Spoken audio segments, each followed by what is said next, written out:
So, I heard you're looking for a go-to source for entertainment. Wait for it. Gaming? Wait for it. Anime? Plus Ultra! Mr. Eric Almighty and Phil the Filipino? Yeah, they've got you covered. And all you gotta do is... wait for it.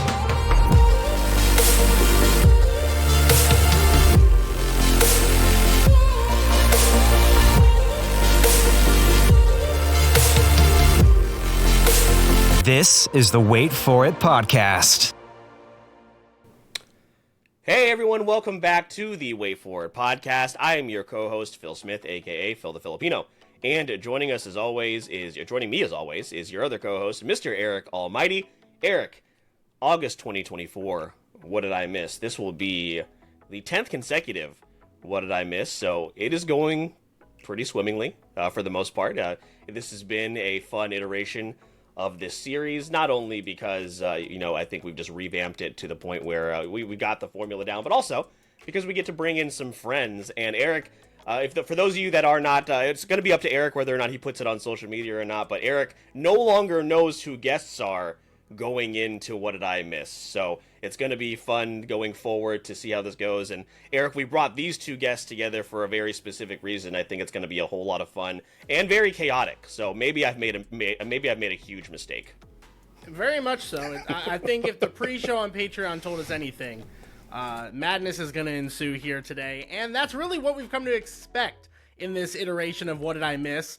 And I think third time's the charm, Phil. I think at this point we've got a solid foundation for this series, and it's always one we walk away having a lot of fun on, which is what we could say about both of our guests that have been on the podcast before. So kicking things off, let's welcome back Andrew from Your Friendly Neighborhood Gamers, who of course has been on the show many of times. Andrew, how are you doing, and how are you feeling jumping into the recap we're about to do for August?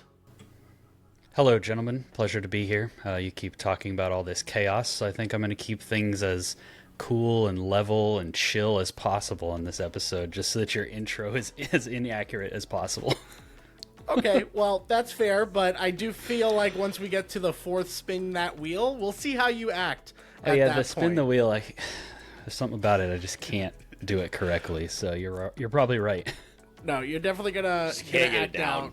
Can it all, and he's gonna make it much harder than it needs to be. So that's why I'm hoping Sid will be the person that we look to calm everything down for real in those tough moments. But Caught Red-Handed, of course, on our Creator Spotlight episode was so much fun, and I'm so excited to see her back. How are you doing? Are you excited to jump into this tonight? Yeah, thrilled, actually. Hello, glad to be back, though. Definitely glad to be back. Still nervous, but glad. No, that's exactly why I asked that, because I was like, are we still here, or are you a pro? I guess we're still here, okay. No, we're still here. It'll be like that probably forever.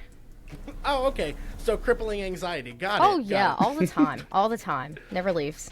Got it. So our fifth guest of the show joining us in crippling anxiety. Phil, I think it's going to be a great one. Yeah, going to be a lot of fun. So for any of you that are brand new to this, to the Wait For It podcast, maybe you're coming from Andrew or Sid's audience, you picked a hell of an episode, because this is our most unstructured and just kind of go with the flow episode that we do. It is a bonus episode that we do every single month, of course, as you can see in the title, called What Did I Miss?, in which we will go over pop culture stories from the previous month and just kind of discuss them. I'm going to get this out of the way now. We always try to record this as late as possible to coincide with, the release date. And of course, last month, Eric, we recorded with our friends, and 2 days later, Robert Downey Jr. announces he's coming back to Marvel, so that was fantastic. I don't think we're going to cover that today. I'm not sure. Maybe Eric selected that. Okay, I don't think he did. So that's just the nature of this. We are recording on Monday, August 26th, and that means something crazy is going to happen between now and Friday when this episode comes out. So that's the nature of the game, and sometimes it just goes that way. This is an episode that we suggest watching on YouTube when it comes to the game. As far as all the stories, you can definitely listen on your favorite podcasting site, but when it comes to the game, a little bit later when we play Jeopardy, it's very much encouraged to watch on our YouTube page, so that way you can kind of follow along with the questions. But either way, we appreciate you checking us out. So, Eric, I'm passing it off to you, man, because this is your part. This is your time to shine. I have given Eric the most chaotic and stressful part of this entire episode, even though this was my idea to bring him back, but he's been lumped with this responsibility, and you know what? I'm just going to let him take the reins from here. Yeah. So, of course, we've got, each of us have come prepared with a story, and to determine the order in which we're going to divulge that information to the audience, would it be easy to do rock, paper, scissors? Or just, I don't know, someone volunteer like an adult, like a normal functioning adult? Sure. But Phil, as we do every episode, is going to pull up the wheel. And on this wheel, we must chant the saying to get the wheel to spin. In fact, the saying is spin that wheel. So in order for us to do that all together consistently, concisely, while we're remote recording, I'm going to count down 3, 2, 1. And in that same cadence, we're going to say spin that wheel. So in just a moment, we're all going to be off mute. We're all going to say spin that wheel after I have counted 3, 2, 1. Are there any questions by any chance? Any questions or concerns on how this is about to go? Because each time we do this, it's a nightmare. So that's why we're doing this. No? I feel like last month was probably our best month yet. So It might have been. Yeah. Just to let our current guests know, that's what they're up against. Is we were coming off the, top tier. So we want to improve upon that every single month from here on out as we continue to do this. So that message is for you specifically, Andrew, because I have a feeling you may sabotage this one. So just, I mean, what's the incentive here? Like, you guys want this to get better and better, but like, why do I? You were at the holiday special. You saw how that went. I don't think you should make that harder than it needs to be. That's all. Well, we're coming up on the time where we find out whether or not we're invited to this year. So. Yeah. That's going to be wild. All right. So, Sid, I know this doesn't help with the anxiety, but I will yell at you if you mess this up. So, we're going to come off mute, and we're going to count it down. I'm going to count it down. We're all going to say it. So, starting now, 3, 2, 1. Spin that wheel! That was very good. There you go. That was probably the best one to date. That was pretty solid. Oh, please don't. Please don't be me first. God! All right, we're kicking it off with Eric. Let's remove all instances. You're gone. Stop sharing. All right, Eric. And while he shares his I don't know story, that, Phil, you can update your browser. What's the problem I do have with going to. first? Why do you not want to go first? Isn't this fun? No, having fun? No, because then I have to literally be nervous that I'm gonna pick one of your stories. Oh. So I'm gonna go with the clusterfuck of stories that I think you guys wouldn't have picked just one. And that is talking about pretty much everything that got released at D23. So I'll was that Phil's story? Was that your story? Okay. I think that was his entire personality. He just vanished. He's gone. I hope you have a backup. You being the one that I fuck over honestly makes me feel less bad. But yeah, I'm literally just gonna run down everything on D23 that happened at D23 this month because it's a lot. And it does kind of touch on the Robert Downey Jr. news because we didn't get a chance to cover it last month, but that has kind of maybe made its way through and maybe old news at this point. So with that being said, there's a couple of things, more than a couple of things that were announced at D23, and I'm curious if we have any thoughts across the board. First and foremost, Toy Story 5. Why? I'm not sure, but we're getting one. Apparently, it's going to be the toys dealing with the digital age, the tablets, the phones, technology. We also got our first look at the live-action Stitch in the live-action CGI Lilo and Stitch. Snow White finally got a trailer. I know we're all excited to see that, as we are in the MCU for Agatha all along. There's a lot of news in the Star Wars world about the Acolyte getting canceled, but a new TV show called Skeleton Crew looks kind of like Space Goonies. Very curious how people are reacting to that. And of course, we're littered with sequels as we continue on. Frozen 3, Incredibles 3, in addition to that Toy Story news. Inside Out's getting a spin-off. Avatar, Fire and Ash is coming out next December. Phil's favorite film franchise. So a lot of things have come out in addition to the fact that the Russo brothers are coming back to direct the Avengers movies for Marvel, and Robert Downey Jr. coming out as Dr. Doom. So with all that being said, and that only scratches the surface of what was announced this past month, I'm very curious, and Phil, I'll let you go first since this was your story. What from this month's news from a Disney standpoint really got your attention? Because again, they've got their hands in everything, and I'm sure there's at least one story there that you wanted to highlight. Yeah, well, first and foremost, you didn't mention the movie where somebody inhabits the mind of a beaver and infiltrates that, which is actually just Beaver Avatar. When you break it down, hello. The audience has spoken. We don't want original content. We want. No, we sequels. do. No. If anything, you should be banging the drum on this because of Elemental, just like I bang the drum because of Encanto and all these other original movies. Like, why I've been banging the drum on Elemental. That's what I'm saying. So you should be mad about this. So you should be upset about this too. I'm furious, but I have to embrace it. Well, not only is Frozen 3, not only was that announced, but it's also announced that they broke up the last movie into 2 movies. So now that's going to be Frozen 3 and Frozen 4. So that's going to be awful. Incredibles 3, for those of you that don't know, I hate the Incredibles series, so I'm not excited for that whatsoever.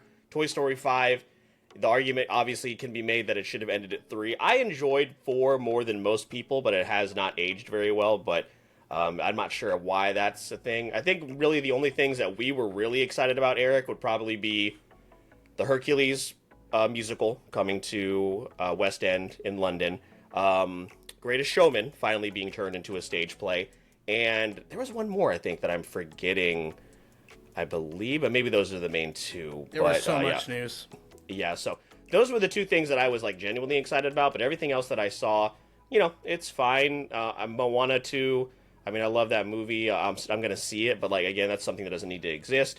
Don't really have too much to say about the Lilo and Stitch live action. I mean, at least the Stitch looks fine as far as like a CGI Stitch, but other than that, it's kind of just we're just going through the motions here with Disney. Like you said, Eric, we're just not going to get anything original anymore. Zootopia 2, does that really need to be a thing? No. That should probably, I think, wasn't that supposed to be a show at first, and they're also turning that into a movie, just like Moana. So just like Moana was a show, and then they turned it into the movie. Yeah.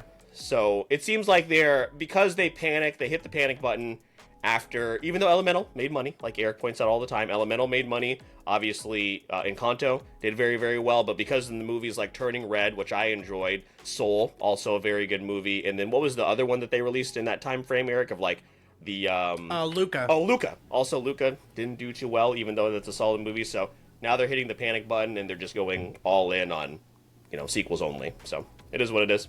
Yeah, and throwing that over to you, Andrew, like, with the Disney news, it's a lot to follow. You may not necessarily be interested in every avenue, whether it's the classic Disney cartoons, Star Wars, or even Marvel. But Disney obviously kind of pivoting with the success of Inside Out 2 this year, breaking $1 billion, Deadpool and Wolverine breaking $1 billion. So they're seeing a lot of that IP and nostalgia out there. So I'm curious, Andrew, was there anything from D23 or Disney's kind of news cycle this month that caught your attention? And if not, what's kind of kept you away from that news circuit? Because at this point, if you don't like even a little bit of Disney, I could see people checking out completely. Yeah, I definitely think I'm starting to feel some fatigue from the Disney properties. The only thing that really broke into like my feeds out of all this was definitely the Robert Downey being cast as Dr. Doom. However, sitting here listening to you talk, I can't wait to watch Frozen 3 150 times when my kids are just watching it nonstop, because that's what we've done with the first 2. But yeah, I've kind of checked out of pretty much all of the TV and movies and things like that.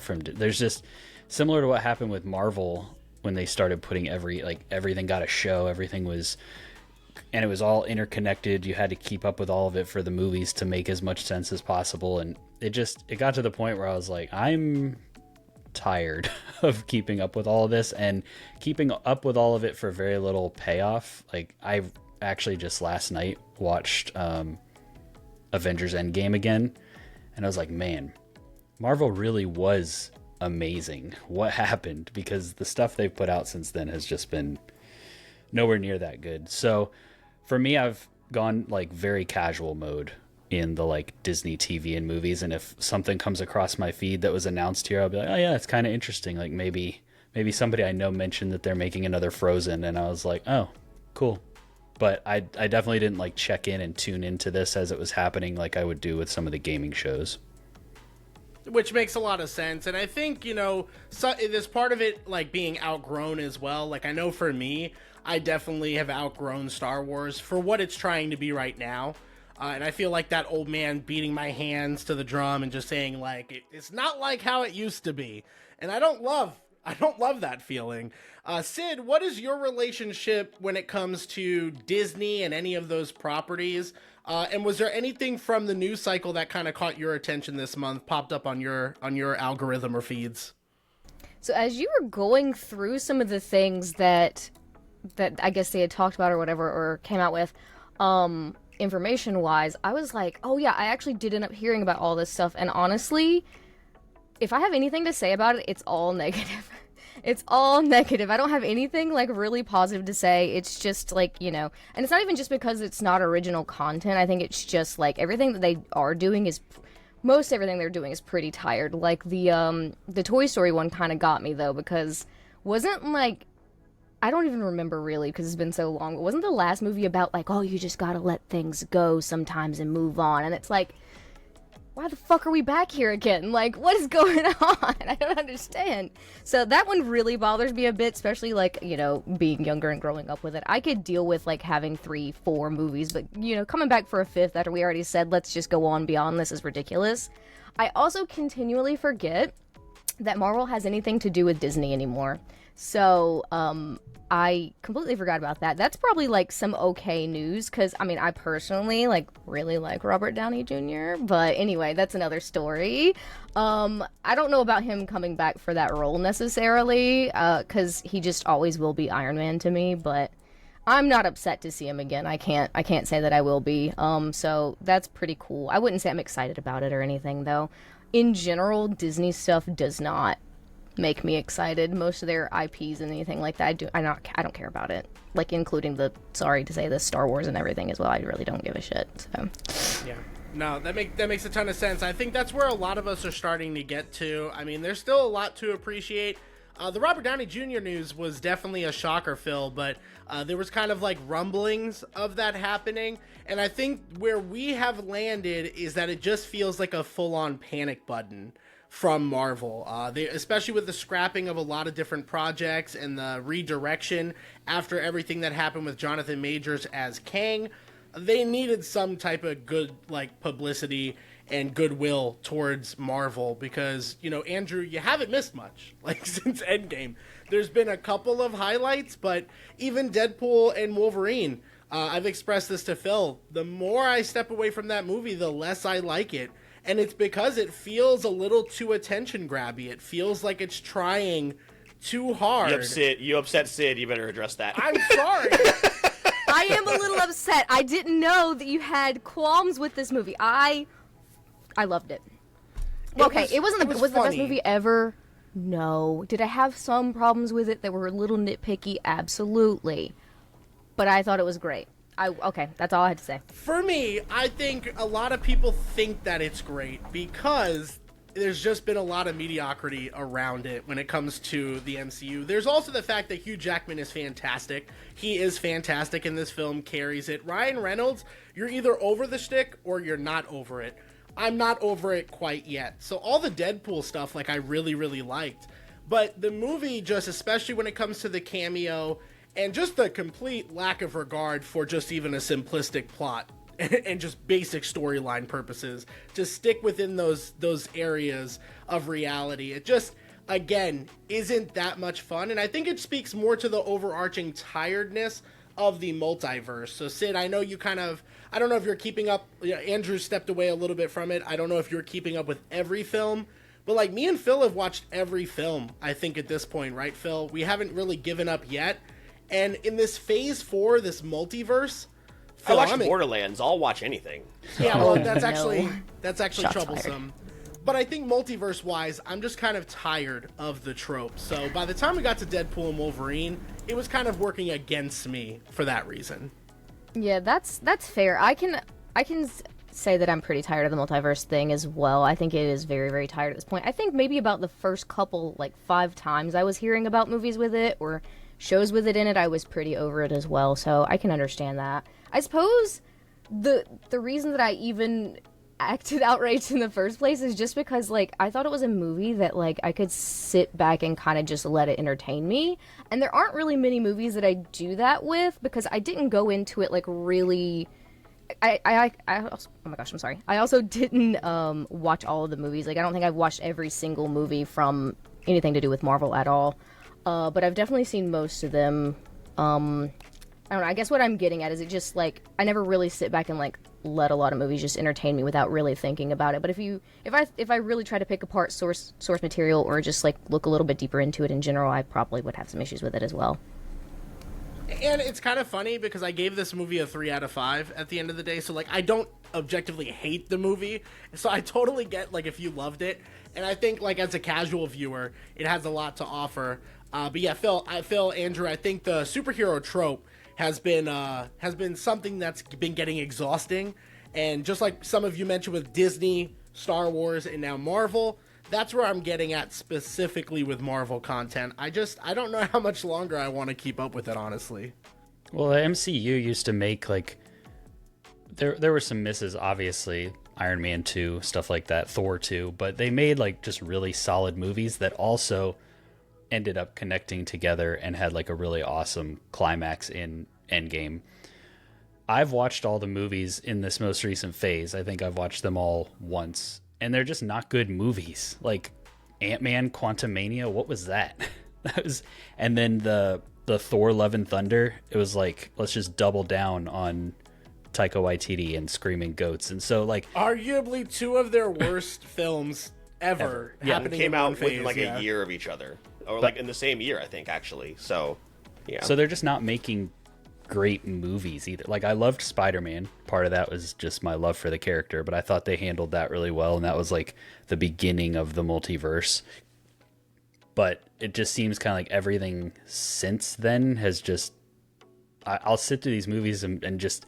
the magic is gone, and I'm not entertained, and it's not fun, and the CGI is awful, and it's just what happened to the biggest property on the planet that we all loved 2 years ago, and now it's been longer than that. But it just feels like a fall from grace. And yeah, I think the Robert Downey thing, and then the Russo brothers coming back, it very much feels like them trying to pivot back into already nostalgia and wait, we can do it again, we'll just bring all those people back and we'll do it again. And it's I really hope that the Doctor Doom stuff is good because he's a really cool villain, but I don't know, it feels like they're starting to behave more like Justice League and less like the Avengers. Yeah, and I'll always bang the drum for Shang-Chi and Guardians of the Galaxy 3. I think those are definitely excellent movies, and of course, like you said, those Spider-Man. were the exceptions, yeah, for sure. Yeah, and here's the thing I also think is happening is we're going elsewhere for our, not even necessarily just superhero, but team-up stuff. Legend of Vox Machina, I talk about all the time. That is a good team of characters. Invincible, The Boys. We're getting this kind of content elsewhere, and it's being done very well. Now, The Boys, I know recently has been a little bit up and down, but we're getting that type of content elsewhere, and it's also not being, shoved down our throats. We have to wait for it a little bit, so that's where they are in terms of that. I mean, when you're talking about, we're not even talking about, haven't even mentioned about them not casting a romantic actor for Doctor Doom. That's a whole other thing that other people can cover, but I mean, between the Russos and Robert Downey Jr., you're talking about $500 million. And there's no more evidence that there's a panic button is being hit than spending $500 million on 3 people. So that's really all you have to point to. So I know we went back a little bit at the end of July, but again, it was too big of news to like just ignore. Yeah, and I'm sure Disney appreciates that being my story and not them trying to screw over that widower because they signed up for Disney Plus. Yeah. We didn't even cover that one.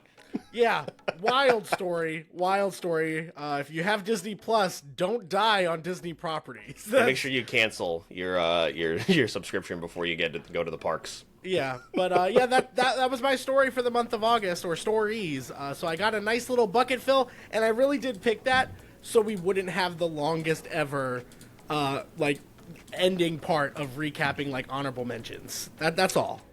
That's fair. I did have backups, so it's okay. But Eric, as punishment, I'm going to hand it back over to you so we can do this again.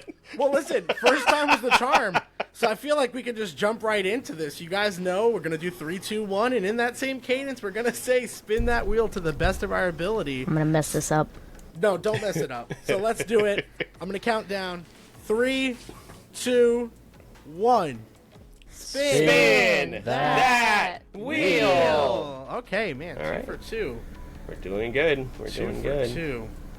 Let's see. Of course. I just every time, dude. I just don't I understand. don't know. Maybe we should just stop spinning the wheel. I tell you that every week, and you make me do this every week. No. I don't even remember what my stories are anymore.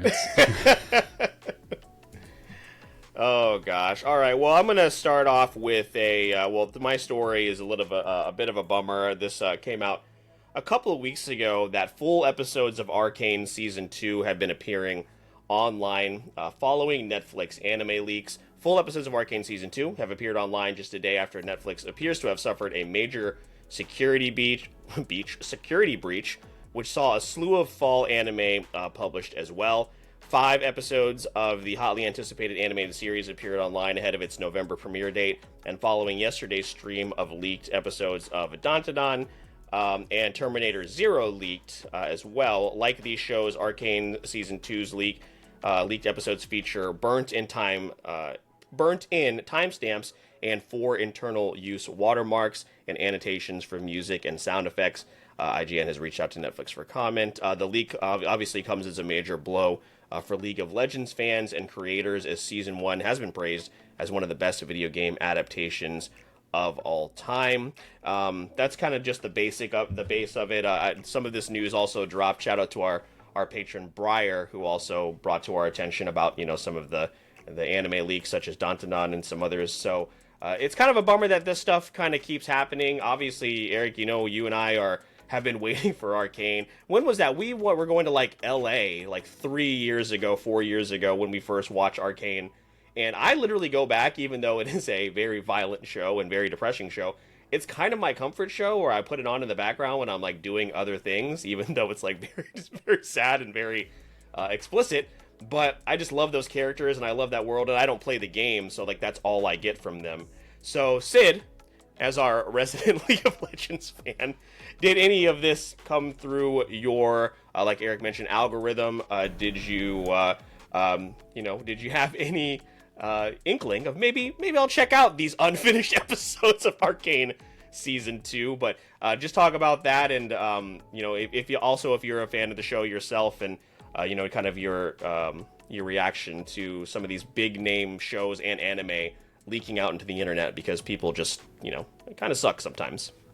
I agree that it sucks, but first let me go ahead and point out, no one is a fan of League of Legends. There's not a single fan of League of Legends out there. We are all just in a chokehold, okay? There's no fans here. But if you are a fan of Arcane, that's a different story. That being said, I still, unfortunately, am one of those people that I have not watched Arcane. I know how good it is, and I know very, very much about the characters. I know, I will one day, maybe. But maybe. Okay, it's hard for me to describe, okay? We're pivoting! No, hold on! We are watching Arcane. Yeah, this is actually an Arcane. Yeah, this is an Arcane okay, stream so now. I'll watch it eventually. Anyway, I'm very sad about it in general, though, because, I don't know, I think leaks are ridiculous. I just wait. Wait till it's finished, especially. It's not even finished and people are leaking it. That's really sad, because it's, not even giving the material like respect. It's just very disrespectful to it, let alone to the people that are working on it and stuff. It's like, why would you not want to wait for the finished product? It's the same thing. I think we might have even talked about this on the podcast we did together last time. Is like, or somebody anyway, that people don't respect like when it takes a little bit longer to make a final product, and I don't understand why we want to rush something and make it come out faster when it's going to be like less good when it comes out faster, or when it's leaked like this. So yeah, I don't have anything in particular to say exactly about that. I definitely didn't look into any of the leaks myself, not even just because I'm not particularly interested in Arcane necessarily, but I think it's really disrespectful, and I try to like avoid that kind of stuff at all costs because I just don't want to be a part of the problem in any way, shape, or form. Yeah, for sure. And Andrew, you know, obviously in the gaming environment, you know, this is gaming adjacent, of course, with it being Arcane, but, you know, leaks happen all the time in terms of finding out about projects before we're supposed to, characters that are supposed to be in games or cameos or anything like that. So what did you hear about this? You know, I think we all can agree that these streaming companies are getting out of hand, but when we're talking about the product, you know, the properties that we love, we always want to respect the, you know, the voice actors, the animators, and all of that. So like when stuff like this happens, no matter what the, specific like outlet it is, it's always kind of a bummer. Yeah. Speaking to the show itself, I think it's incredible. I've also been very excited about season 2, but I'm not going to go seek out unfinished episodes because I have a bunch of finished shows that I haven't watched yet that people are always telling me I should go check out, and so I haven't even watched those. I'm not going to go watch one that's unfinished, but yeah, the leaks and stuff, I don't know, man, if it's just that we're more tuned into it because we're like kind of deep in the trenches of this like industry, because it feels like in gaming they've kind of ramped up as well. I remember, you know, there's the big Insomniac leak, there's GTA 6 obviously, there was the massive Xbox, like their whole 5-year plan or whatever leaked, and I did look at that one just because I thought it was like an interesting kind of peek behind the curtain into their business side. And they've already proven with that like some of the stuff that was leaked has changed, and like that wasn't the most up-to-date accurate content with some of their announcements and stuff. But as far as just like leaking things early like this, yeah, I agree with Sid that it's the whole mentality of rushing something and then getting a subpar product doesn't make any sense, especially when we're drowning in movies, games, TV. Like there's plenty of content to consume without leaking and rushing stuff that's not ready yet. Like let it be ready, let's enjoy it when it gets here, and that way it can be the best that it can be. So I will definitely be checking out Arcane Season 2 when it's done, because I think it's probably some of the best animation that I've ever seen. It did kind of the Spider-Verse thing where it was like one of a kind, and that alone is worth checking out, but then it just really has great characters and story to back it up as well. And I'm not a fan of League of Legends. I've never played it, so I managed to avoid that curse, thankfully. But I do enjoy the show. Yeah, think about watching one of these leaked episodes and having like no music. Like music is such an important part of the first season, and you're just watching like some silent fight scene play out and see some major spoiler. Makes me think about those music videos where they like remove the music and it's just like their shoes squeaking and like the strings like clanking because they don't actually have it plugged in. Yep. Yeah. Yeah, so speaking of leaks, I threw this to Eric last because Eric famously, when The Last of Us Part 2 was on its way to come out, looked up some leaks on his end because he just can't control himself. So I have not asked Eric since this happened if he looked into this, not only when it comes to Arcane, but anything else. Obviously, with anime, it's a little bit different. You can just read the manga. But Eric, you behaving over there? What's going on, man? Yeah, I'm staying off of the Twitter as they call it these days. I'm doing okay. I'm staying away from it. The Last of Us, listen, that was one of those things, and I'm glad you brought that up because that's like the good and bad of leaks. Like the good, like calling back to Deadpool. That was a great leak to be able to see, to get that movie going, and like back then, like that was unheard of to be able to see something like that in that type of form, I would say. The Last of Us, though, like there was so much discourse around that, and I do believe that is part of the bad when it comes to leaks. It just completely ruins an experience, and I don't want to say it impacted my experience, because I personally love The Last of Us Part 2. I know we've talked about that at length, about how we all feel about that game, but I think that it does such a disservice to so many people who want to experience that story. So all that to say, I think for maybe movies, it's not nearly as bad as it would be for like a game or a TV show. So it's really just unfortunate. Because again, I can't imagine you would want to spend the time to sit down and watch something unfinished for that length of time with that much story behind it. It just doesn't seem to make a lot of sense to me why someone would do that, other than the obvious malicious intent in which it was delivered to the world. Imagine going to meet Ella Parnell next week or next month at Ocala Comic-Con and being like, "Hey, we loved the 6 episodes of Arcane that we saw on a leaked version of the show." I'm sure she would absolutely love hearing that. Have you seen the abridged version? I feel like someone is actually going to say that to her. Oh, they though. 100% will. I know that somebody's going to say Absolutely will. that to her. Yep. Yeah, they absolutely will. So yeah, that's a bummer. Eric, proud of you. When it comes now, as far as like going forward now, when it comes to Marvel stuff, do whatever you want. We already talked about like who gives a shit anymore. It's like, we kind of know what's happening anyway. But yeah, that was my story. Well, one of my backup stories, because what Eric did. So Eric, we got 2 people left here. You backed it up with a bummer, and then you said it's your comfort show, and I watched all 3 of us go like, Yeah. brother. Oh no, I listen. I understand. I am a You deeply just said it so disturbed. pridefully. I'm a deeply disturbed individual. Maybe I'll watch that tomorrow. Actually. Sid hasn't even seen the show, and she was like, "Oh Yeah. God!" All right, you guys know the drill at this point. Could we again just flip a coin? We could do that, but no, we're gonna do the wheel, and I'm gonna count down, and we're gonna do it. So, 3, 2, 1. Spin that wheel. What a Boy, great job, guys. on a roll. Wow. On a roll. And Oh, yay, it's me. Andrew's like, I'm gonna just settle in. Saving the settle best in for right now. last. We'll see about that. all right, Sid, what did we miss in August 2024? Okay. Well, I don't know how much I understood the assignment here, but it's very recently happened. God, I don't know if I should say it. I feel like it's a big spoiler, but I really want to talk about it though. So, it's good.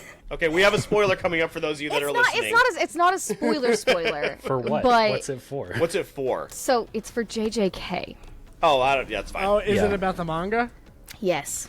All right, so I know Phil definitely doesn't care. Andrew probably Okay. is going to tune I'm it not out. actually gonna say. Andrew, you want to run a spoilers, game though. of Valorant while they talk about JJK? So it has recently been said by the writer of JJK himself. I cannot recall his name right now because blanking. GG, of course.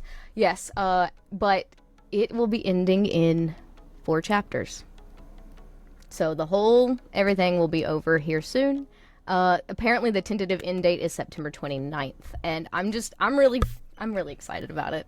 Because I've been following this, and I don't read a lot of manga anymore, because I just don't really have time. So this one was one of the ones that kind of got me back into reading it, along with Chainsaw Man, which honestly, that was my second story. If for whatever reason this got talked about, kind of second story.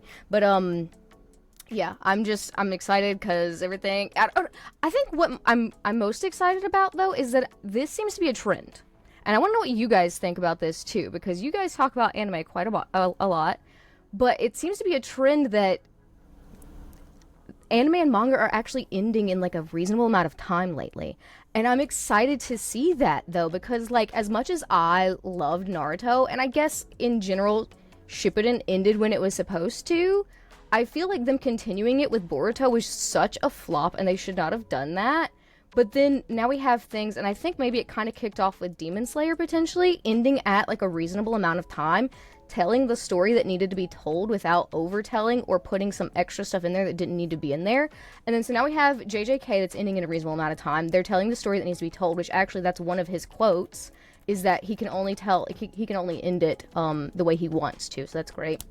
I'm also thinking, and I don't remember if I've actually heard anything about this, but I'm also thinking that Chainsaw Man is going to end in a reasonable amount of time as well, and not end up overtelling and, and honestly, this even kind of ties into what you were talking about at first, Eric, about D23 in my own opinion, because we just keep having like more and more from all of these stories that some of us even grew up with as small kids.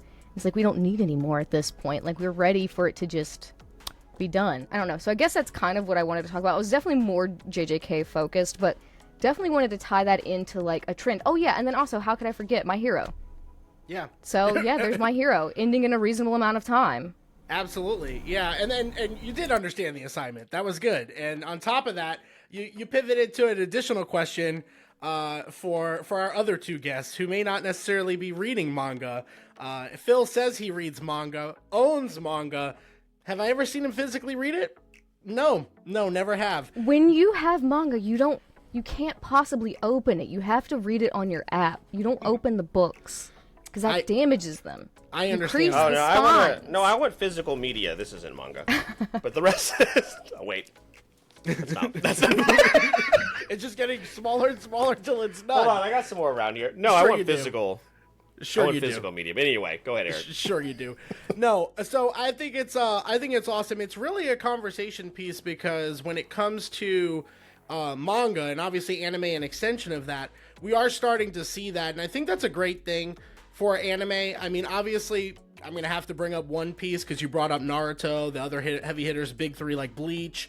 One Piece in there as well is always going on, and I think it's telling that they're doing a remake of that for a different audience to consume it a little differently, because it did fall trap to what I think it fell into the trap that a lot of shonen mangas do, and eventually animes, which is they've got to keep selling those chapters and they've got to keep publishing it week to week. So those big hitters would carry a company like Shonen Jump for years, literal years, decades.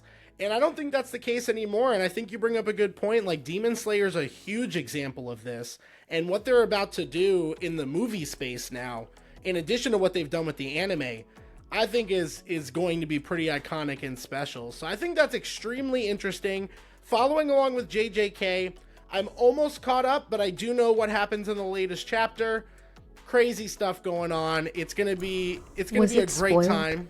Did you get spoiled? No, but I mean, we knew it was gonna happen. So like, yeah, I mean, it was either gonna happen or not, and I had already like made my peace with it. And then with My Hero, that ending, My Hero felt like it was kind of going the route that old shonen would used to, which is it was gonna tell a story spanning years. And I think to its detriment, it is ending early. I like that it's not going on too long, but for the story they actually told, and there's a lot to go with My Hero. I could bitch and moan about My Hero, but at the end of the day, I love that series with all my heart. But I think every manga going forward doesn't have to live up to the hype of, is this going to be a decade-long series? Now they can actually say, look at it and say, within a decade, I can close this story, sell a lot of manga, make a lot of money, make a great story, and everybody's happy because Shonen Jump right now, I mean, I go on my app all the time and I'm eating good. There are a lot of great stories, a lot of great series, and it seems like each one has the potential to be the big hitter that in the past, it used to be very rare for it to hit that big. But Phil, again, I know you pretend to read manga. What is your reaction to this news? It's great to hear. My kind of not disdain's too harsh of a word, but I'm not a JJK fan, but I am a fan of properties ending when they are supposed to, and it's actually very fitting that this story came up because it ties into one of my obviously biggest fandoms. Ted Lasso is coming back for a season 4, and it doesn't need to come back for a season 4 unless it's some sort of spin-off. And I have talked in length with guests here on the show. I am happy where that show ended. Ted's journey is over, and I was kind of a little torn about the news. Obviously, I want to see those characters back, but like when you have something that you had a start date and an end date in mind, and you were like you sat with that and just be happy with it. So I really like that those that they're going that route, because don't stop trying to milk it. Like you said, not everything has to be this 10+ year epic. If you have a good story to tell that story and dip out. You know what I mean? So I'm hoping. Phil, what about Arcane? Arcane's a great example. Yeah, Arcane, two seasons. We're getting 2 seasons. You can watch 6 episodes right now on Pirate Bay, and you can get in and out, and you don't have to. They're going to tell that story, and that's going to be it. So yeah, it's that ties into I wish that so many more of these properties would take note of what a lot of anime seem to be doing, as well as what Ted Lasso initially said they were going to do, which Bill Lawrence said it was going to be 3 seasons and that's it. And here we go. What's the show that I watched earlier this year? Shogun. Shogun has no more material to pull from. So why are they doing a season 2? So it doesn't make any sense. All these executives just get greedy when they have something that makes them money, and hopefully that doesn't go over to some of these more popular anime that are going on right now. Tell your story and get out. And Andrew, how are you doing over there? I know this probably all went over your head, but from a story perspective, how do you feel about things kind of finishing up in a nice, neat package? Well, yeah, generally speaking, like, look at the way people talk about Breaking Bad versus The Walking Dead or Sons of Anarchy, or these shows that were Dexter. just forced to keep going because they were so popular and weren't allowed to end when they should have. And then speaking as like kind of a anime outsider and definitely a manga outsider, one of the things that makes that so, it seems like such a form of entertainment that's so hard to get into, is because you hear things like One Piece is 1 billion episodes or whatever. And so if they're starting to head towards the trend of, no, you can get this whole experience in like a few books or a few seasons or whatever, I think that'll be really helpful for bringing new people just into anime and manga in general.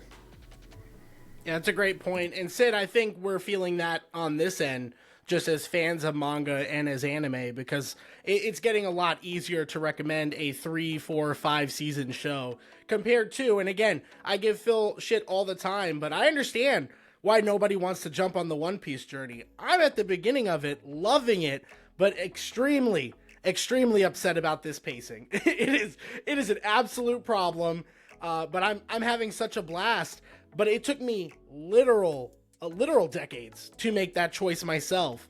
So Sid, again, I think that's a great thing in general, and I think I'm finding it easier to recommend anime and manga. I think it's probably the same for you as well.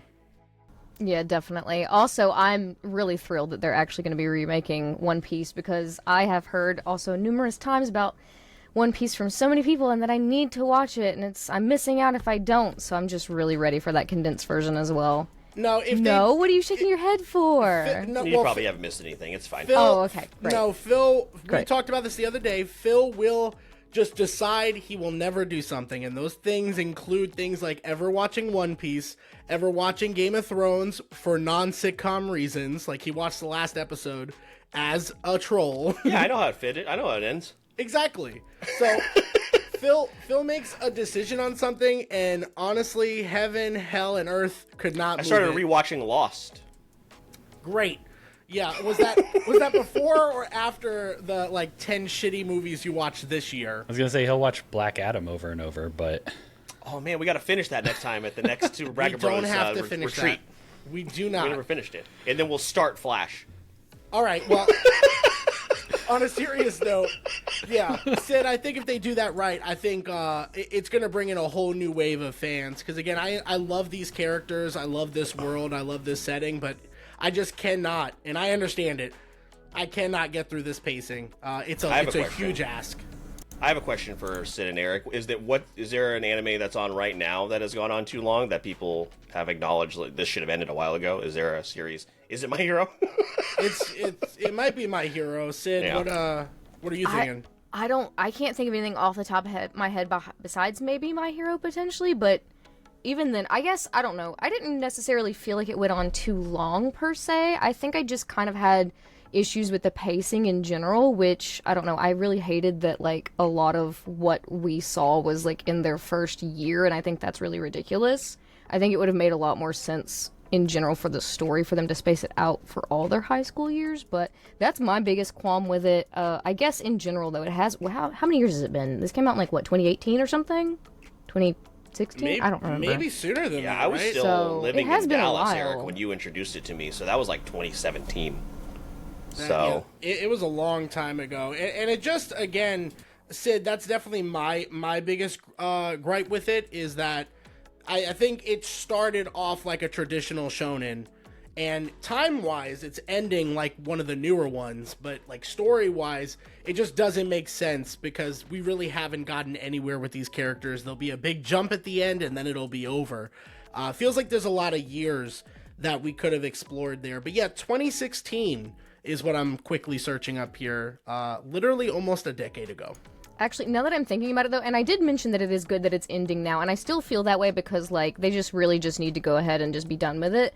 But I think when I first started getting into it myself, I really did think it was going to be one of the ones that ended up going for, like, 10, 15 years. So it definitely, you're absolutely right about how the way it started out, is it definitely paced itself that way. And I wonder if they really had the intentions of doing that.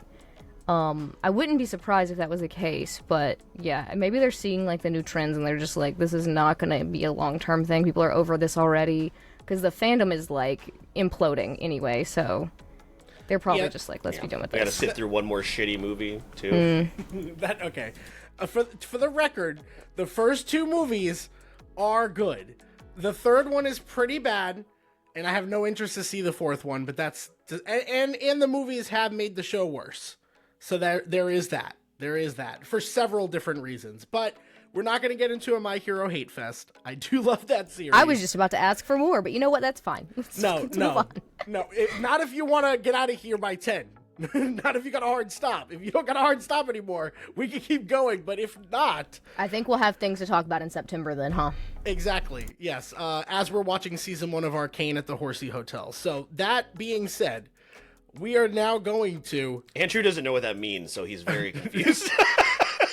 Honestly, I prefer that none of the audience knows, and it's just left... That's we'll fair. just leave it at that. Mental left to the image that I imagination. got in my head was You know what? probably messed up. Probably not far off. But let's jump into our last story. But before we do that, you'll notice the wheel is up, and that is because... For some reason.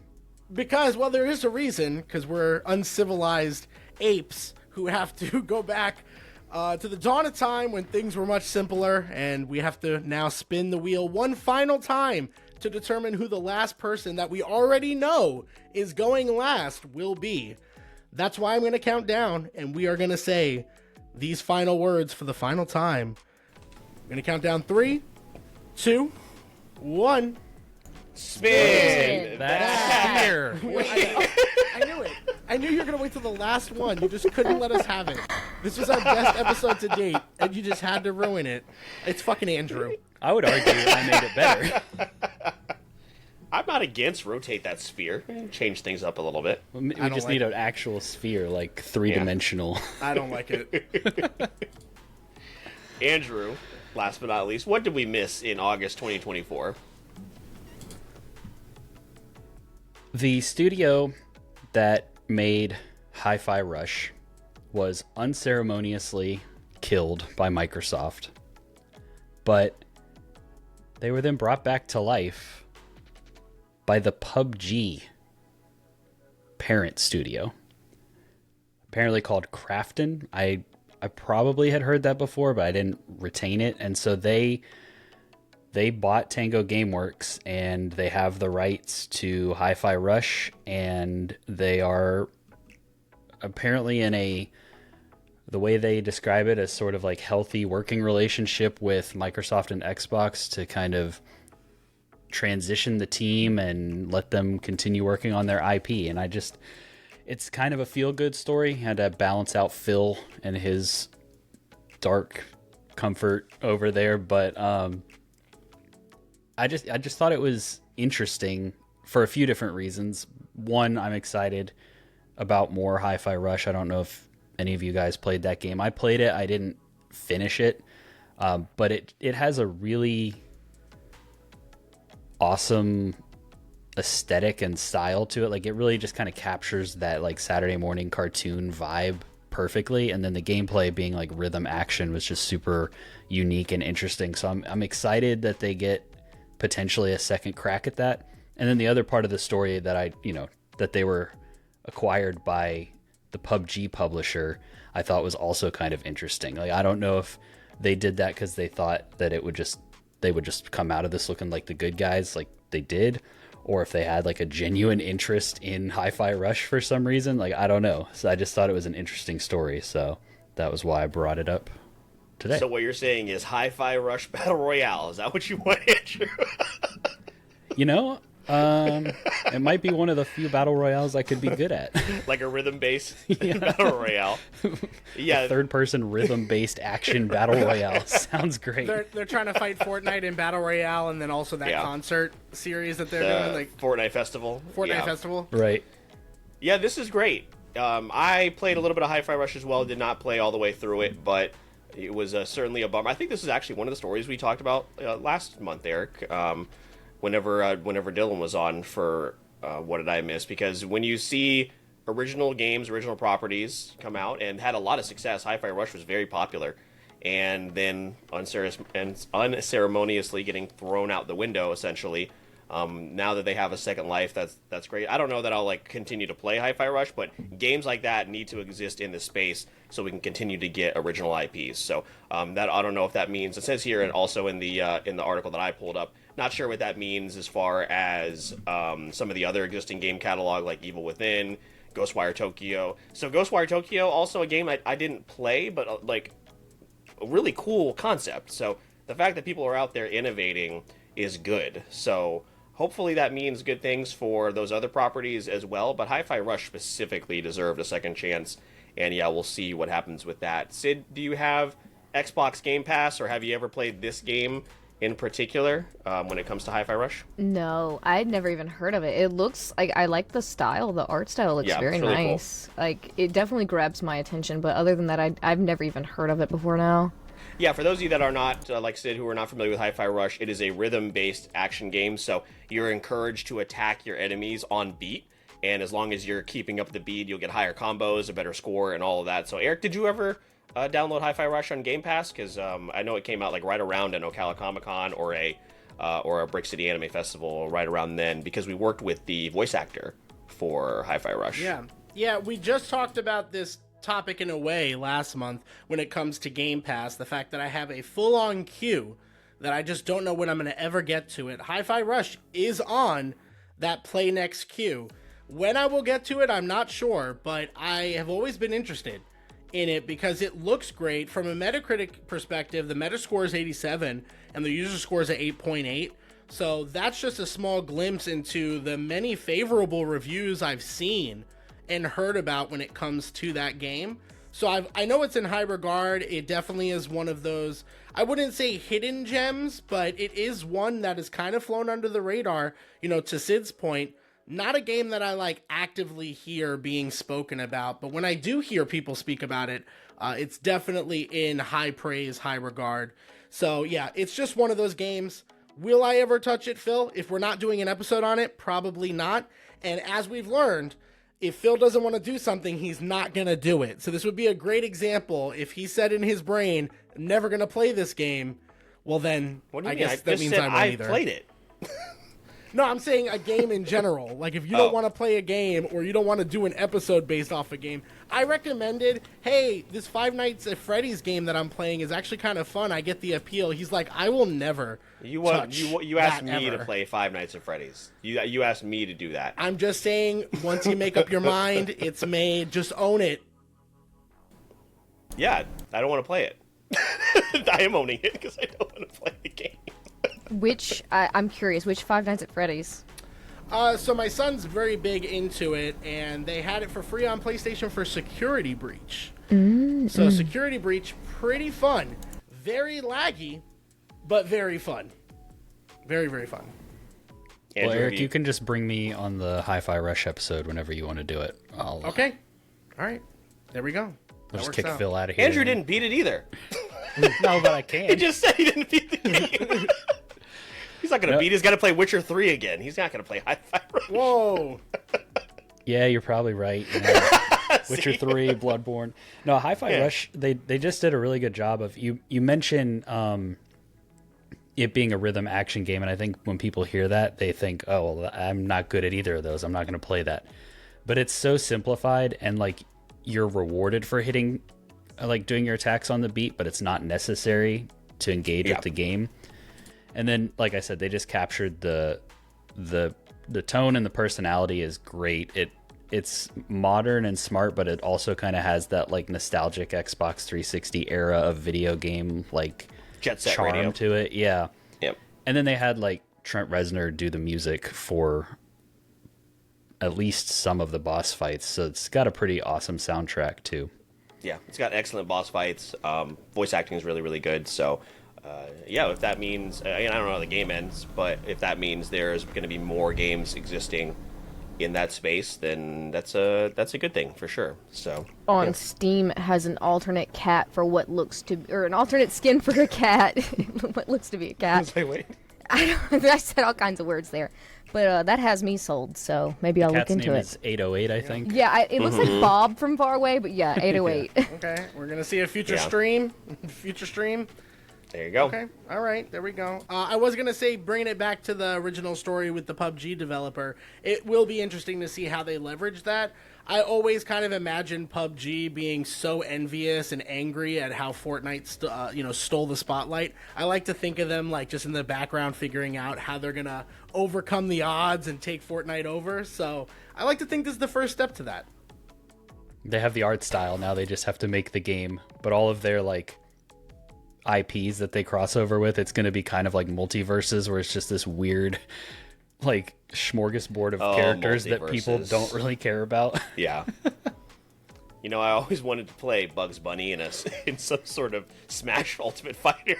I always wanted to see Arya Stark and LeBron James duke it out. Yeah, LeBron. Thank God. Space Jam LeBron specifically too, not even like cool Olympics LeBron. Oh my God. All right, well, those are our main stories for the month of August. We always take time before we transition to Jeopardy to see if anybody had any like stories that barely missed the cut. I'll go first here. Joker director Todd Phillips says that the Hulk Hogan biopic with Chris Hemsworth is no longer happening, and to quote the Iron Sheik, good, fuck Hulk Hogan. So glad that is happening. Jack Black and Paul Rudd are in talks to star in a new Anaconda movie, and if there's anything that I love, it is a stupid monster movie. So sign me the fuck up for Anaconda. That thing better be rated R, and they better bring back Ice Cube. I swear to God, that's what I want to see. And then, the Ted Lasso thing I had already brought up, and then just taking a moment to recognize Rachel Lillis, of course, who passed away, the voice actor of Misty and Jessie from Pokemon, so just giving her flowers for being a big part of all of our childhoods. But those were my main didn't make the cuts. Eric, what did you have? Hopefully you cut it down.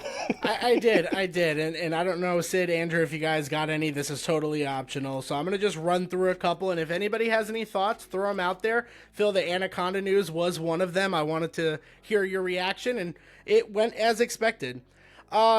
Speaking of Phil, obviously, GameStop is his whole life, and Game Informer shut down after 33 years. Really, really sad. That was a bummer. Don't know how it's still going, by the way, but really, really sad nonetheless.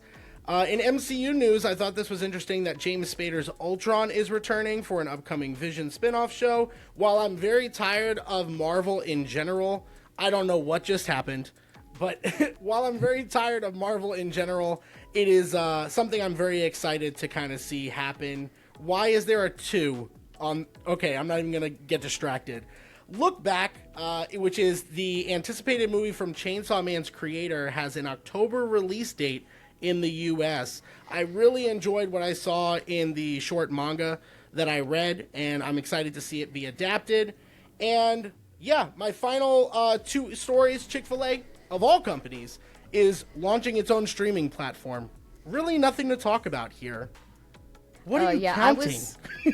I think he was counting your extra stories. Oh, okay. Yeah, I was also going to bring up Look Back as well, because me being obsessed with Chainsaw Man, I'm like, gunning for anything Fujimoto right now, so that was really exciting as well. But I didn't really have much to say on that topic besides being excited to see it in theaters, because I've really been enjoying watching anime movies in theaters, even if some of them are bad. My hero. Yeah, well, listen. Some can't be as good as others. And the last one is Secret Level, which if ever anybody saw it, it's that basically that huge project from the creators or the same studio as Love, Death, and Robots, which I've only casually checked out, but it's basically going to be, each episode's going to be a short film dedicated to certain games, and some of those games include Sifu, Warhammer 40k, God of War, Dungeons and Dragons, Pac-Man, Mega Man, and for some reason Concord. You had the opportunity to do Helldivers, and you did fucking Concord. Concord, anyway, really? That was my last story, Philip. I don't need you to keep track. I'm going to give you one for each game that you mentioned. That's here. crazy. Okay, that's it. That's all I had. That was it. God. Andrew, did you have any that you considered throwing out here? Yeah, obviously there was Gamescom, so we got a lot of video game announcements. A new Mafia, new Borderlands. We got the release date for Marvel Rivals. So just some news coming out of there. There's a Lord of the Rings anime coming to theaters that actually looks pretty interesting. I'm kind of excited. That's an interesting intersection of like hobbies and fandoms right there. So the War of the Rohirrim, that looks pretty cool. The upcoming Xbox Indiana Jones game is going to PlayStation next year, and it's got all of the capital G gamers in a tizzy about what this means for exclusivity, and is it even worth buying an Xbox anymore, and where do I go to get my Xbox tattoo removed, and all those kind of things. And the last one is that Dragon Age The Veilguard got a release date, and it is actually coming out this year on Halloween, which I'm excited. I hope this game is good. BioWare, they have a lot to prove. Me too! Yeah. I really hope it's good. But it was one of those that we were very skeptical on, because it could have very much gone the way of Avowed, where, oh, nope, it's actually coming early next year. So I wanted to shout that one out, throw that out there as well. I'm really hoping that will keep everybody from not counterpicking Hollow Knight in our league, because I'm still holding on to it with hope. Running out of time, Eric. I'm running out of time, dude. I've wanted to drop it for weeks. What are you can't bring talking about? myself to do it. When was the last time you looked at the league? It was counterpicked By your very own brother. You knew damn well Stefan was Oh going my to be the one. god! I checked it last weekend, but probably before everything processed. Are you fucking kidding me? We'll talk about this later. All right, I'm so mad. Oh my god. Hold on to that energy as we move into the game, so we can keep you off your game. Yep. So He's mad that Outlaws is going to cost him points. That's fucking crazy, dude. yeah, that game is looking a little rough from what we've seen so far. But you missed the most important one, Andrew, with Mars Attracts, which is a Mars-based I saw you talking about that simulator. on stream. Yeah, it's called. So you build a theme park on Mars, and Game of the Year 2025 is what we're gonna see. So I don't know, these simulation games been hitting lately. That's all I'm gonna say. See. So super excited for a new Mafia. Borderlands 4. They had to recoup probably and get the Gearbox name back in the good graces of fans. So we will see what happened. But Eric, let's go ahead and transition to the game. So to our contestants that have never played before, Andrew, when you were last on What Did I Miss, we were playing different games, and now we've settled into a Jeopardy role here. So you're going to see a QR code on screen. And let me know if this is large enough. Do I need to make it any bigger? You can also make the screen bigger on your side if it's not already maximized. But I will make this a little bit larger.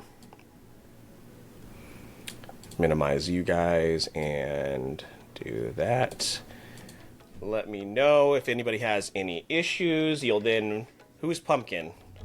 I'm Pumpkin. Okay. See how quickly he picked a character, Eric? Honestly, I forgot we even had to do anything. It's here, pumpkin so. spice season. That's true. That is true. So we got Andrew in. Here we come. I like how you recommend people like come to the video version for this part of the show, but like for us, we're just gonna be like looking down at our phones the whole time. You should be able to see the questions up here as well. But, Okay. but yeah. Come look at the top of our heads. Yeah, in the video version. there's just so many options. Eric, just pick one. Be the Ooh, onion. Ogres Raj, are No, like onions. no, he's right. There's so many Oh options. my god. See? To be fair, I've never been on the opposite side of this selection screen. Who's Fox? I'm assuming it's Ooh. Sid. That's me. Lobster. Eric picked the lobster, okay. Dylan picked a character last month named Dylan. That was crazy. So that What a worked guy. out well. All I right. almost picked Raja. Okay. I'm just gonna leave that there. I'm not touching that one. You're not baiting me today. All right. So our categories for this month, we have anime awards Oh boy. for the players. It's not a phase, and pop culture mystery bag, which debuted last month with a twist. What's that twist? You'll find out when you select a question. There is a daily double that I probably won't work correctly, so I will go ahead and let you guys know when the daily double is. But other than that, just make sure that you can buzz in as soon as you're able to on your phone, but just don't give me an answer until I've finished reading the question. So I always spin the wheel just on my end to decide who is going to go first. Looks like it's me. So let's see. Nope. Yeah, I was gonna say. I don't think that's how that works. So boom. Let's see what happens here. We didn't even say spin that wheel. No, we don't spin that wheel for this one. This is mine. Wow. Damn it! Come on. Let's go. Well, we This know feels where rigged. Eric is going to start. So, Which one do I do? wait, is this the right one? Oh, here we go. Hello? All right, I'm Eric. celebrating that Andrew didn't get it first. It's, it took long enough for there to be a little bit of a little bit of beef in here. So I'm glad. I'm hoping that this I don't really. know where this beef came from. I'm really- gonna be honest. I'm hoping that this really ramps up. Reopening here. old wounds. Also, Eric likes to start off with 500. So just so you guys know, those are going to be wiped off the board pretty quickly, unless he decides that he doesn't know, he doesn't understand a specific category. So Yeah. So in no surprise here, anime awards for 500. cool. This third-year high school student and notable actress model took home the Best Girl Award in 2019. Sid. I think it was Marin, maybe? Oh, fuck. I'm so wrong. I don't know how this goes. I should have let somebody else do it first. Pick one. That's good effort. Good effort there. I would have said that, but Phil has no fucking clue what that show is, so I know he wouldn't have picked this. Also, I saw model and didn't even think about the actress part, so you know what? Fair. Notable actress, model, third-year high school student. Yeah, I'm not gonna take a shot at this. Not for negative 500. Andrew, you want to jump in here? No. All right. I also had to like pull it up just to make sure because this was the only one on here. I was like, who the fuck is that character? Oh, you didn't know. All right, show and here we go. Oh, She's an my. actress? What? Oh, she is. Per- she is an actress. Per the slash wiki. model. No, that tracks. That tracks. I would not have So- guessed that. Also, oh my god, 2019 was not 2 years ago. Jesus Christ, end me right now. No. There It you go. wasn't. Well, Sid, I credit you for putting out an answer on a $500 question. I actually but you're know down that. the hole. I know that anime and that character. That's a shame. Anime awards 400. This anime won the first ever Crunchyroll Anime of the Year in 2017 and is a sports anime about figure skating. Oh.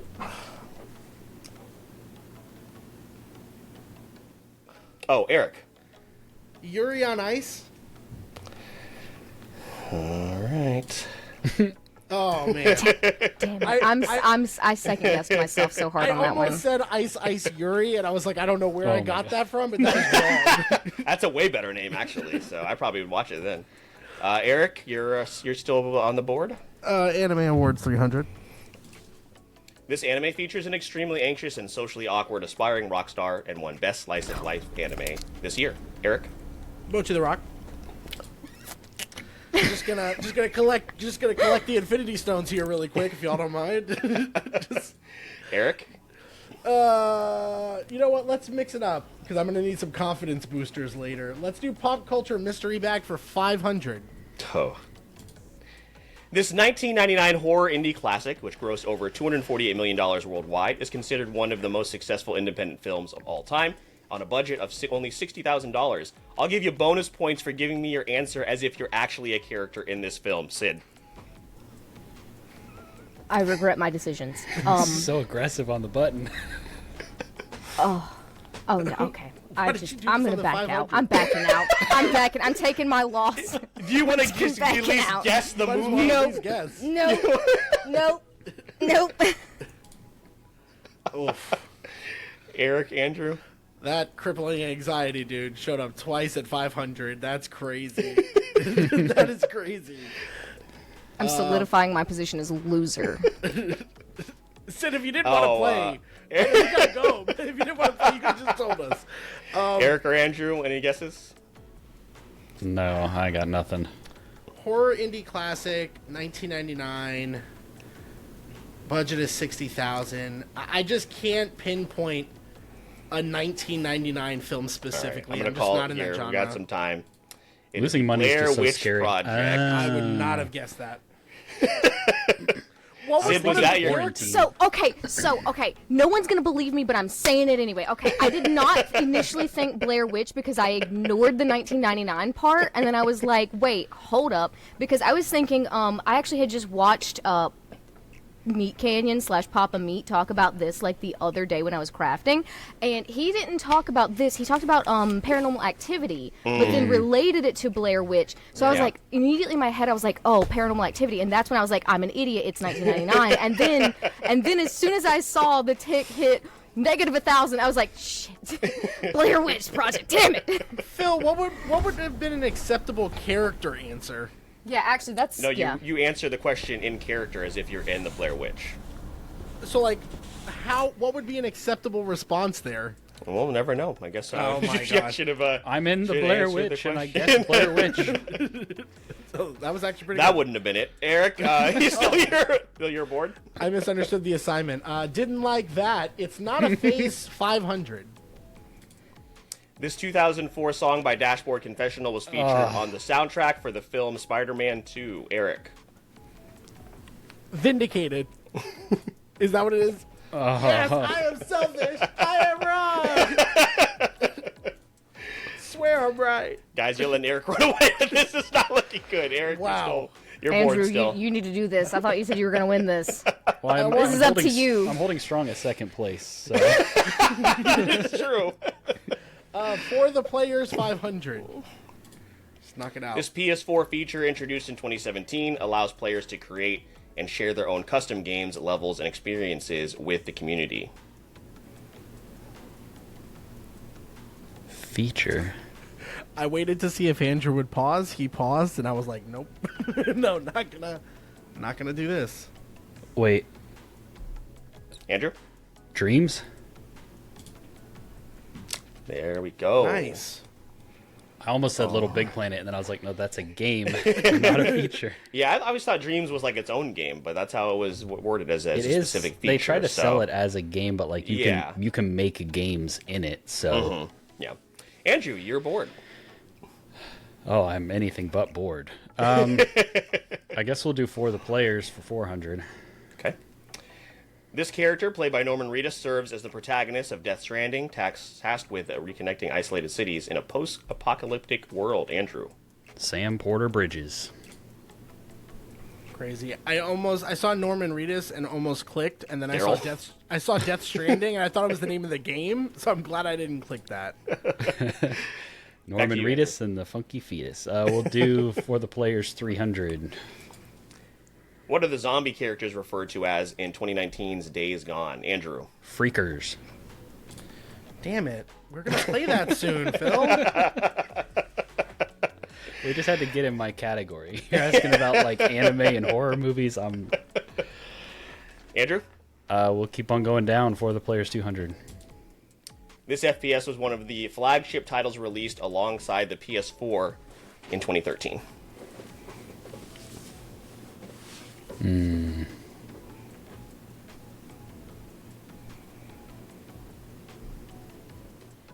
Andrew.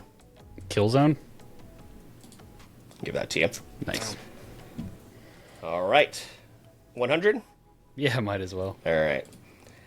This 2015 PS4 exclusive is an action RPG set in a futuristic dystopian world with a focus on combat and exploration. Yeah, it's not vague at all. Futuristic world.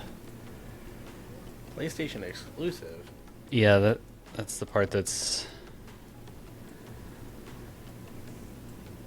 All right, give you a couple more seconds. Anybody want to give it a guess? It's only 100. Sid? She said, I don't want to dig myself into more of a hole. I have no hope of winning, but at least we can cap it at negative 1,000. Phil knows. right. I've made a comeback of this size. You could do it. No guesses? Yeah, I guess not. No. Bloodborne, Andrew. Wow. Wait, go back. I feel like you should lose points on that one. Did you say futuristic? That's what the description. That's what the description. Because Bloodborne definitely came in my head, and I was like, no, that is definitely like set in the past. That's okay. That's okay. Crazy. Still, you're bored. I was thinking near Automata based on that description, but that's not an exclusive. So, all right, well, that's painful. It's not a phase for 100. This 2005 single from Fall Out Boy from the album From Under the Cork Tree includes the iconic line, "I'm just a notch in your bedpost, but you're just a line in the song." Andrew.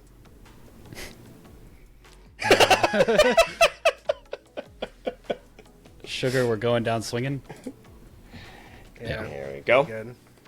All right, back to you. We'll do It's Not a Phase 200. This song by Panic at the Disco, known for its theatrical music video, includes the lyrics, "I chimed in with a haven't you people ever heard of closing the goddamn door." Eric. I write sins, not tragedies. I think Sid's not trying. That's what it is. So you know how I told you guys that I'm not good at this? It's because I know every word in all of those songs. Could I tell you the name of it on the spot? Absolutely not. Never. Not in a million years. I guarantee you Sid started at, oh, well, So- imagine. So Trying to get there. we were just playing like Rock Band, I shit you not, 2 nights ago, and we were playing these songs. Could I tell you the names of them? No, I can't. I miss Bloodborne. It was my second favorite game of all time. So. It's okay. It's a tough Eric, night. over to you. Hey, It's Not a Phase is going well. Let's do it for 300. This festival featured bands such as My Chemical Romance, Fall Out Boy, and The Used during its 2005 summer tour, which was pivotal for early 2000s emo. Andrew. The Warp Tour? Solid. Tour. All right. Would you like to clean out It's Not a Phase? I would like to try. Okay. What is the name of this album, and who is the band it's associated with? What the fuck? Andrew. It's Blink-182. Mm-hmm. And it is...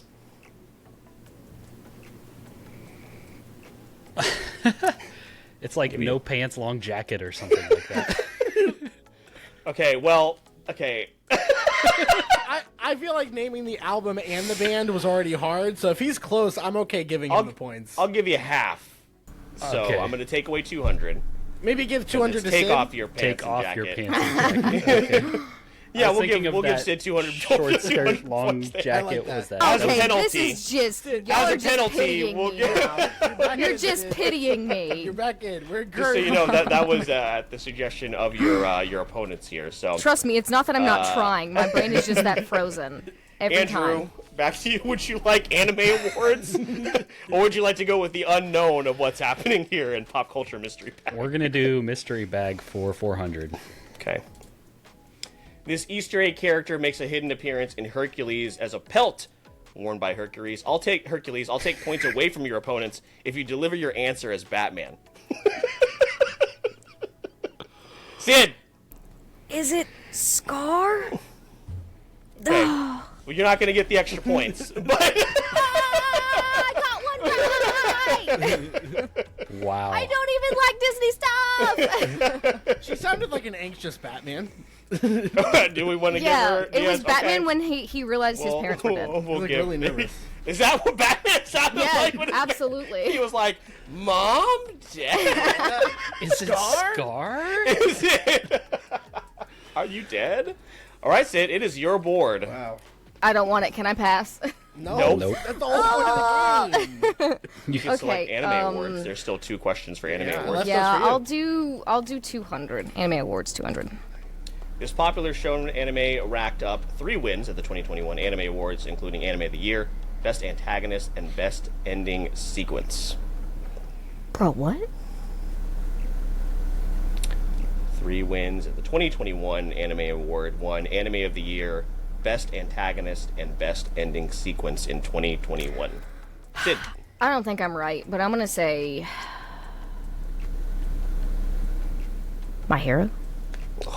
Watch be JJK. Eric. I'll just say JJK. Wow. Yeah. Painful. Yep.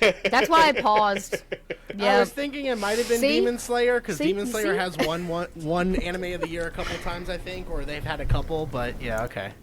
All right, I Eric, second back guessed to you. myself because I couldn't remember timing. Yeah, 2021 feels like that was way too soon. Those for were the season COVID one. years, so that it's all just one long blur. A blur. Yeah, let's wrap up Anime Awards at 100 there. This mind reader won the first ever Must Protect at All Cost Character Award in 2023. Sid. Anya Forger. That one I can tell you. Easy. She's a back-to-back winner as well. She won this year. That's as well. 100 though. It's meant to be easy. Yeah. All right, Bloodborne. Sid. Would you like Sometimes- 100, 200, or 300 for Pop Culture Mystery Bag? With a twist. That Daily Double's still out there. What is the Shit. twist? Oh, I the knew Daily you for- Double was... I forgot about it. The Daily I Double... Andrew got it wrong. Well, it was the Blink-182 one, so Oh, okay. that worked So I out. should get the full points, and then Sid gets the bonus. Sure. As long as Eric doesn't get any. What the hell? Yeah, no, that's fine. Oh, I'm going to take 2 points away from Eric.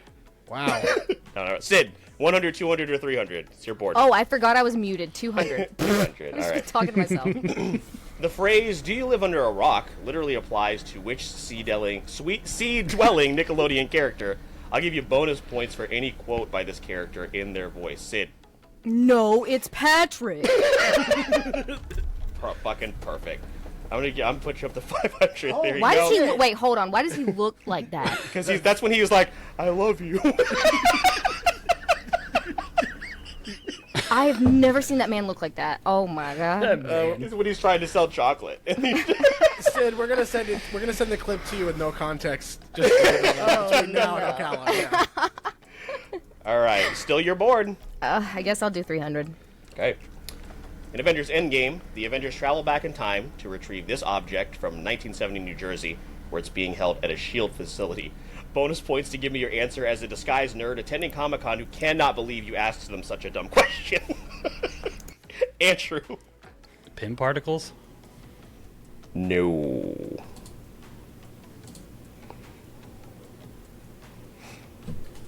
$1970 New Jersey. Why am I blanking on this?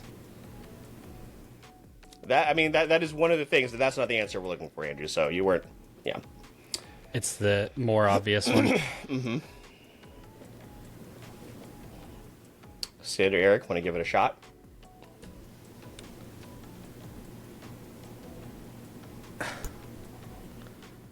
Oh, Eric.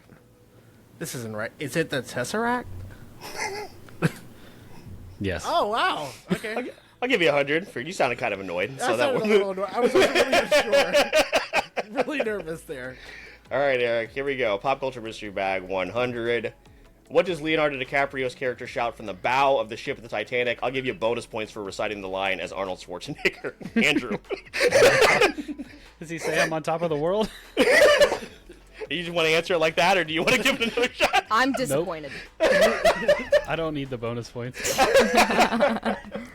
got it wrong anyway, though. Yeah, I didn't say it 1-to-1. Yeah, that's,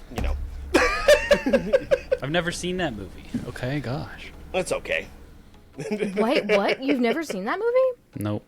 It's Oh 3 my hours. God. You really don't need to waste. I know how it Listen to ends, so... You can just times 2 it. Times 2 it. You I'm just going to watch give it back. actually Eric and Sid $100 because Andrew didn't For what? attempt to For say what? it. So you can feel better about what you just did to me? Because you guys didn't. Making me you lose want this so Eric to horribly? Because Andrew didn't recite it as Arnold Schwarzenegger. Arnold Schwarzenegger, So yeah, that I was had a to missed reward opportunity. everybody else. All right, final factile. Oh, God. So go ahead and enter wages Oh, you wait, actually hold on. have on your phone, and when you get, whenever you have your answer, text it to me. So just Andrew and Sid send it to me on Discord. Eric, you know how to do it. So that way we can, I can read out all the answers, and there won't be there won't be like I always bet everything, so. yeah. Oh. Eric, so there is a chance that if this is anybody's game, because Eric will wager $2,100. I don't... I haven't put the question up yet, so just put in your wager. And then you send your answer in Discord to Phil. yeah. The two of you will send in Discord. Eric, a dealer's choice for you. All right, here we go. Wages are in. This Generation 1 Gym Leader's signature Pokemon is known for its powerful electric attacks and its connection to the electric-type Pokemon of the Kanto region. So we're looking for the name of this Gym Leader. Oh, I should not have bet at all.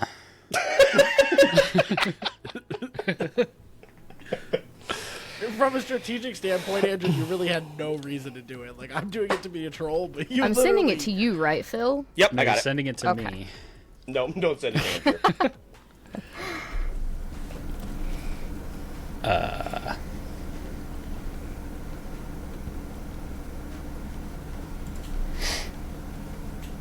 Give you guys a couple more seconds.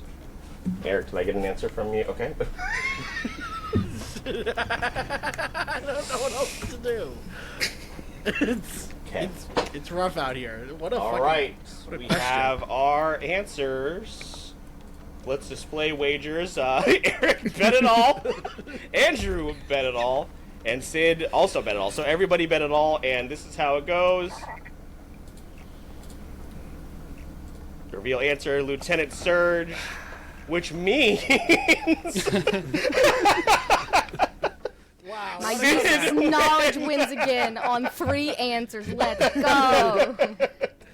again, that's all it took because Eric couldn't be just a little. Neither one of you could be just a little moderate with your. Isn't this your how I final won last wager. time? I think so. I sent Electro Guy. What was your guess, Andrew? Electro. Brock.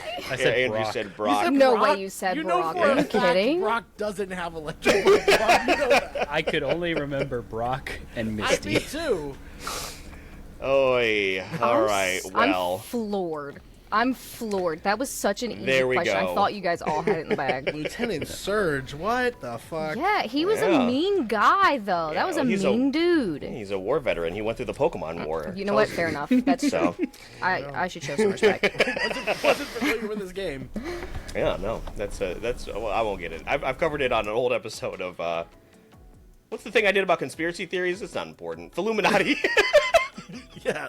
We've done a lot of content here, Yeah. but Andrew, Sid, thank you so much for joining us. Look at that, we're right on schedule for Sid's meeting that she has here in a moment. So, Thank you guys for allowing me to win again. of course, You're welcome. Yeah, that's exactly what happened. So, what Sid, we're let's here throw it over to you first. Please let our audience know where they can find you and any projects that you are working on. Well, before we wrap up the episode. I forgot about this part. The Instagram on _caught red-headed as all one word, headed as in head. And then also Twitch caught_redheaded. And that's pretty much it. Yep. And Andrew, what do you guys got cooking over at Friendly Neighborhood Gamers for anybody that on this, on our audience who hasn't caught you any of the previous times? So, your Friendly Neighborhood Gamers, my sister just joined the crew as a full-time member, so she'll be lending her voice to the discussions, bringing in some variety and some cozy games and indie knowledge that Dylan and I sorely lack, so it's nice to have her perspective. We recently did a game swap episode, actually I think that came out today, where we all made each other play a different game, and then we came and talked about the experience. So my sister Aubrey made us play Night in the Woods. I had Dylan and Aubrey play Sunset Overdrive, and Dylan had us play the Dead Space remake. So I had to play 2 games that I probably otherwise would not have played. So it was a fun little experiment to kind of try different things, get outside your comfort zone a little bit. So that was fun. We're actually planning on blowing that out into a full month of episodes in November, where we will dive a little bit deeper on the games that we've picked for the swap. On YouTube, we're trucking along with reviews and mostly just like reviews. I did a preview on a indie roguelike game called Elsie that went up not too long ago, and I think our next upcoming video is a video that Aubrey's doing on Spiritfarer. And then I have a side project called The Parent's Guide to Gaming, where I create YouTube reviews and videos about games specifically targeted towards parents and like whether or not that game would be a good fit for their kids, or if it's worth their money, or if it's just like a piece of shovelware garbage, those kind of things. So like, don't buy the Bluey game, for example.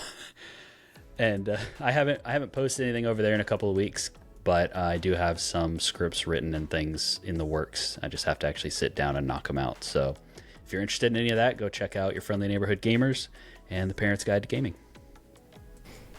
Yep, everything you need is going to be in the show notes per usual of this episode. So again, thank you guys for setting time aside here this week for this silly little episode Eric and I like to do.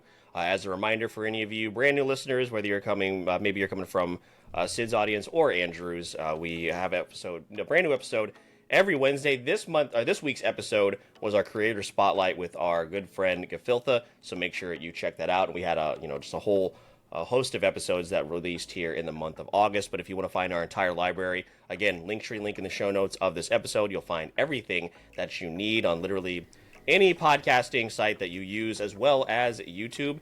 You can support the show a couple of different ways. You can head on over to Apple Podcasts, Spotify, leave us as well as Friendly Neighborhood Gamers 5 stars. It is a very, very big help when it comes to the life cycle of a podcast. You can also head on over to our YouTube pages, likes, subscribes, bell icons, all of that stuff is very, very beneficial. And we thank you so much for hanging out with us, and again, sitting through all the the nonsense that we do over here. You can also follow us on social media, the most important ones being Instagram, TikTok, Discord, as well as Twitch, where we typically stream every Thursday night. But if you want a little behind-the-scenes look into everything that goes into the show, Eric will let you know how you can join a very specific community.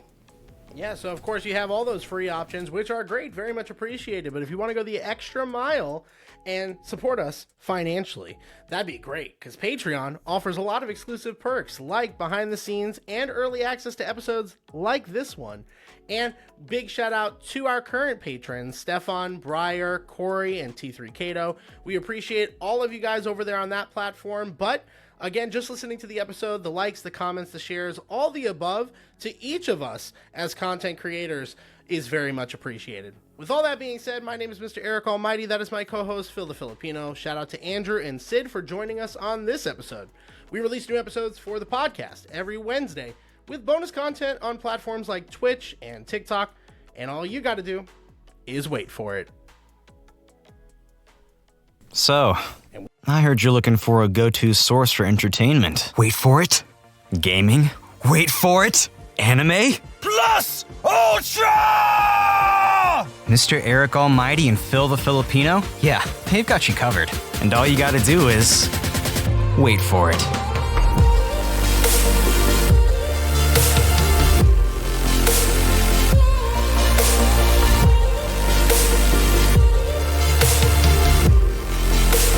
This is the Wait For It podcast.